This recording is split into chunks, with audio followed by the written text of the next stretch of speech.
Hello friends, this is Jaswinder. दोस्तों कैसे हैं आप सभी? उम्मीद करता हूँ सभी अच्छे होंगे। दोस्तों आप लोगों के लिए वीडियो नहीं बना पाया 2 दिन, मेरी तबीयत अभी भी ठीक नहीं है। एनीवेज दोस्तों वीडियो तो बनाना ही था। आप लोगों के कमेंट्स वगैरह काफ़ी आ रहे थे व्हाट्सएप के ऊपर भी कि आगे क्या प्रोसेस है, क्या सीन चलेगा मार्केट का। दोस्तों वो सब चीज़ें तो आप लोगों को अभी से मालूम भी है कि मार्केट के अंदर आने वाले टाइम में क्या होना है। मैं ये वीडियो थोड़ा सा आप लोगों को समझाने के लिए बनाऊंगा और मैंने लास्ट वीडियो के अंदर भी बहुत सारी चीज़ें समझाई थी। दोस्तों हम लोग 25,500 600 25,800 से सेल में हैं, ठीक है, आप लोगों को मालूम होगा शायद। और डाउन ट्रेंड कंफर्म हो गया था नीचे की तरफ 24,500 के आसपास कंफर्म हो गया था।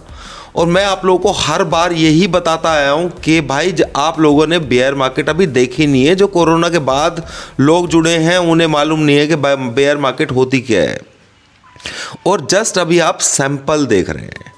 दोस्तों वीडियो बहुत इंपॉर्टेंट रहेगा, मेरा बात को ध्यान से समझना। बहुत सारी चीज़ों को मैं कोल रिलेट करने की कोशिश करूँगा यहाँ पर।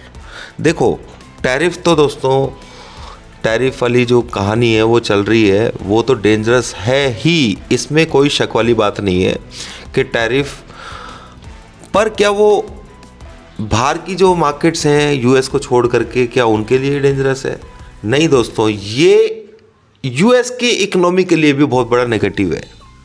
आप समझिए टैरिफ अगर बढ़ाते हैं तो कहीं ना कहीं उनको भी तो महंगा माल मिलेगा ना, ठीक है, और भी बहुत सारी चीज़ें।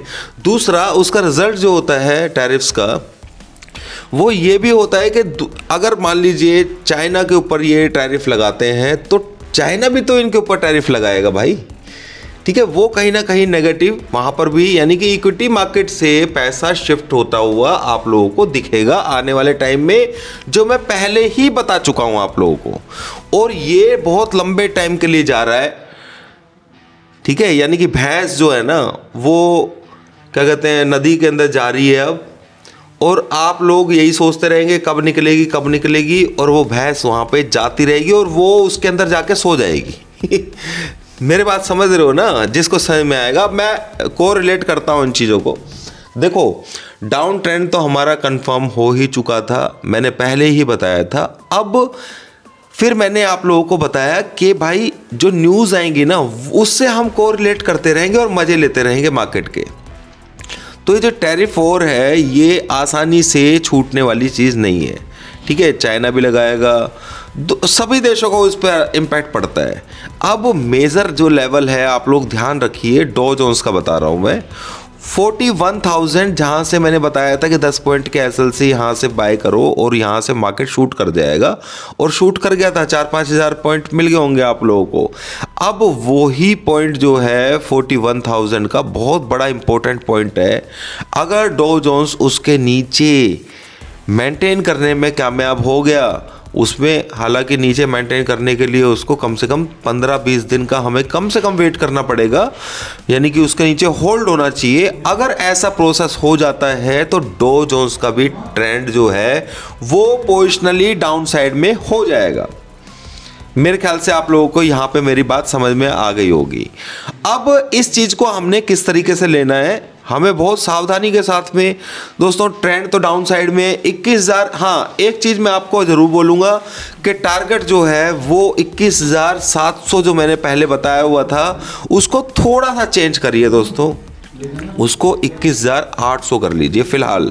जो पंप डिप जो आएगा, वो पहला डिप जो आएगा वो 21,800 तक का कंफर्म है, ठीक है। 21,800 850, कहीं आप बोलेगे भाई ये 700 ही क्यों नहीं आया, ठीक है। इसलिए मैं ये बात बोल रहा हूँ, थोड़ा सा उसको ऊपर कर दीजिए, चाहे वो 700 लगा दे, ठीक है। उसके बाद पंप ऊपर की तरफ आकर के दोबारा मार्केट नीचे जाएगी, सारे के सारे लोग बुलिश फिर से होंगे, मार्केट के अंदर घुसेंगे फंसेंगे, ठीक है। मार्केट फिर दोबारा से नीचे जाएगी।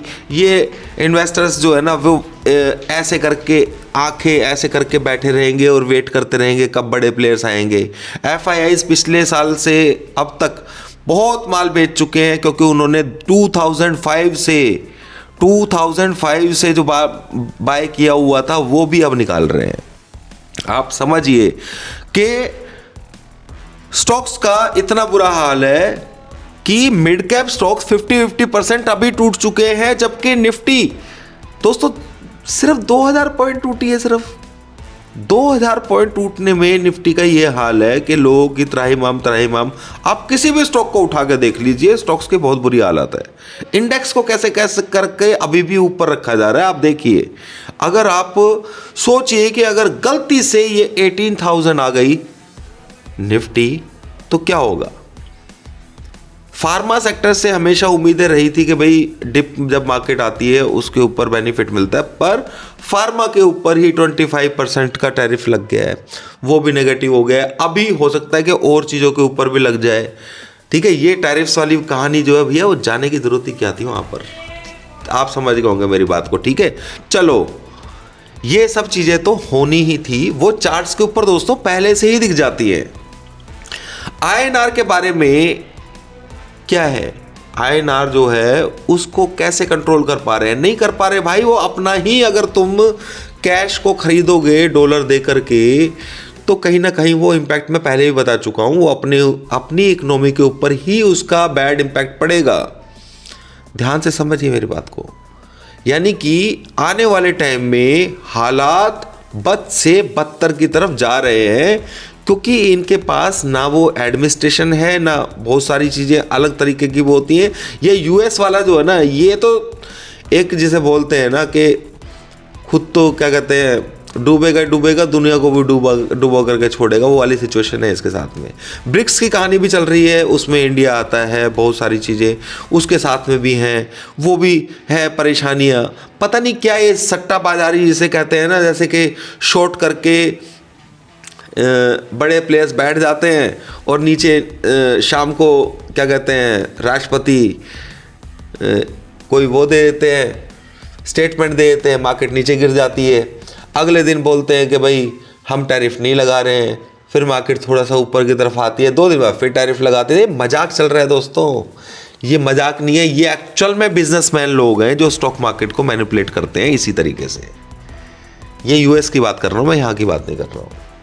ठीक है, पर चार्ट्स के अंदर सारी चीज़ें दिखती हैं, हमें पता है कि भाई हमें कहाँ फंसना नहीं है। उम्मीद है मेरी बात आप लोगों को समझ में आ रही होगी।